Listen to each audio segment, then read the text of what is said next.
From Chancellor to Dictator 1933 to 34. Podcast 5, The Causes, Events and Importance of the Night of the Long Knives, from June 1933 to August 1934. The dates there in the title of this podcast are important. The previous podcasts we've covered a very short period quite intensely, and that's for good reason, because Hitler achieved an enormous amount in just 4 or 5 months in the first half of 1933. What then happened was a lengthy period of more than a year in which very little actually happened. Hitler's armed with these huge powers. He is now the dictator. He can pass laws. He's crushed opposition. The communists have been destroyed. Trade unions crushed. Political parties have been abolished. Germany is a one-party state. All of that achieved by the summer of 1933. And yet there is a problem for Hitler, and this problem was causing Hitler real worries. The problem was the fact that there is one man who is still, in many ways, more powerful than Hitler, and that is President Hindenburg. We must not forget this man. He is the head of state, and Hitler, he is dictator of government, but Hitler does not control the army.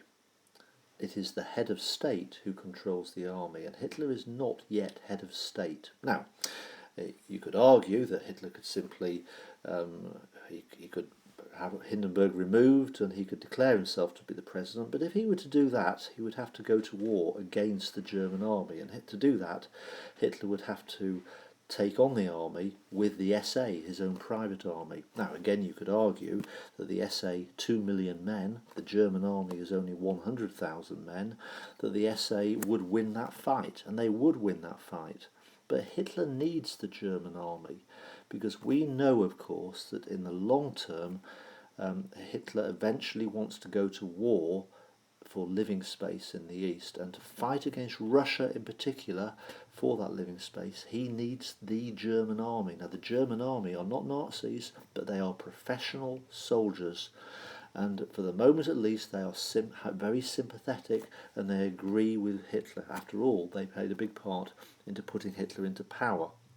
Hitler does not want to wipe them out in a civil war, and effectively for the SA to become the new German army.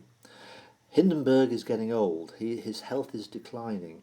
He will die at some point in the near future, and at that point Hitler will have to stand in elections to become the president. Hitler does not want to take those sorts of chances. In the last elections, only 44% of Germans had voted for the Nazis. So how does he deal with this issue?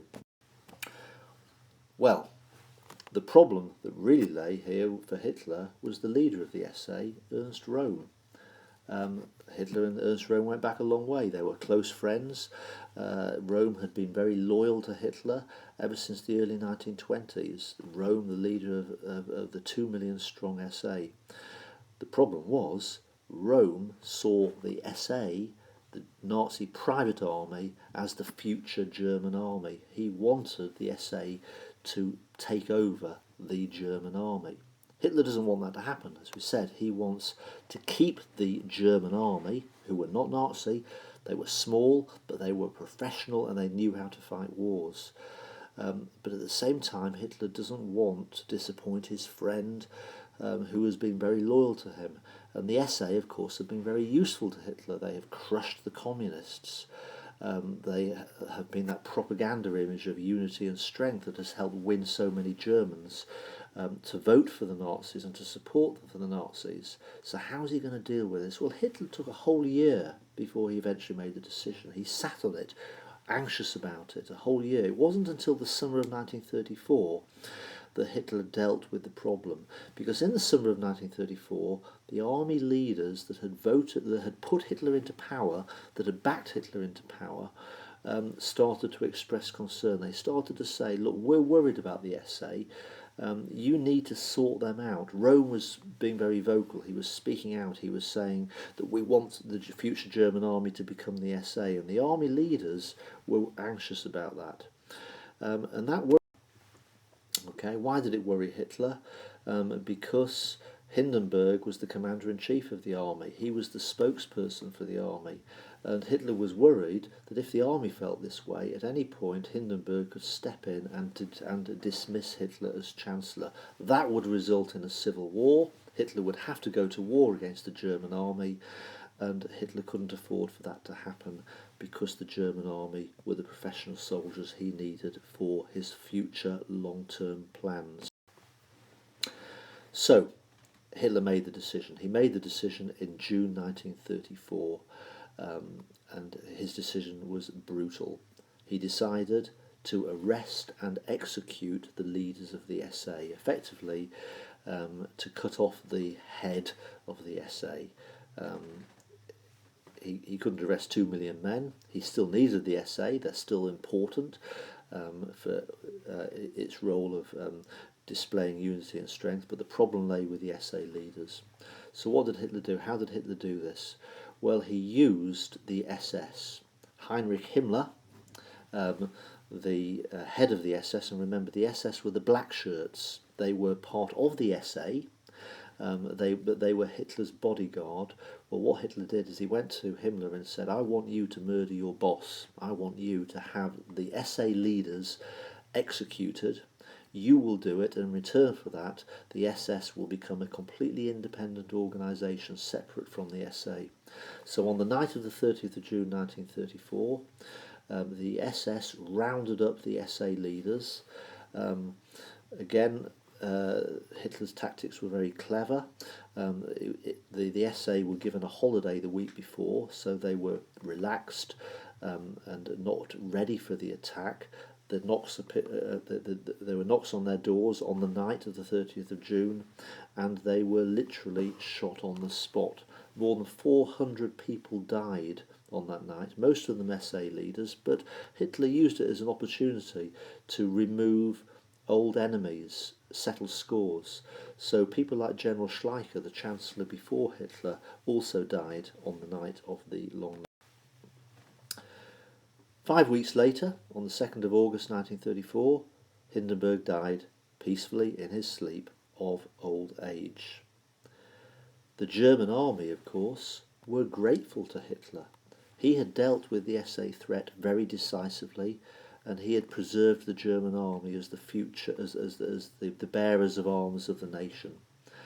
And so the army accepted the fact that Hitler could now become president without having to go through an election, which is what the Constitution said should happen. And so Hitler merged the office of Chancellor with his new position of president. The army accepted it, and even more to the point, on the 18th of August, every single German soldier swore a personal oath of loyalty to Hitler. The army, of course, did not realise what Hitler was really about. If they had known that Hitler was planning war against Russia, that probably wouldn't have happened. But the way they saw Hitler was a man of principle who was standing up, who was bringing about unity, who had crushed communism, who was making Germany strong again, and so they swore that oath. That would be a mistake in the future. When the army had doubts about Hitler, as they did during World War II, they could not turn against Hitler, because an oath of loyalty is an absolutely sacred thing to a soldier. You do not break that oath easily. So Hitler was now both head of state and head of government. Okay, he is president and chancellor. He is head of the most popular party that Germany has ever seen. He has got the power of dictatorship of government. He has crushed the communist threat.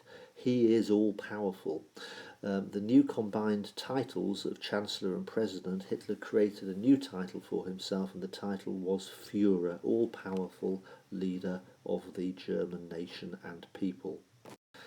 Final factual test then. There are 14 questions there, so pause the podcast, test yourself. There's one final podcast in this series which looks at 3 typical questions on the exam, including one essay question. Thank you. I hope you found this podcast useful.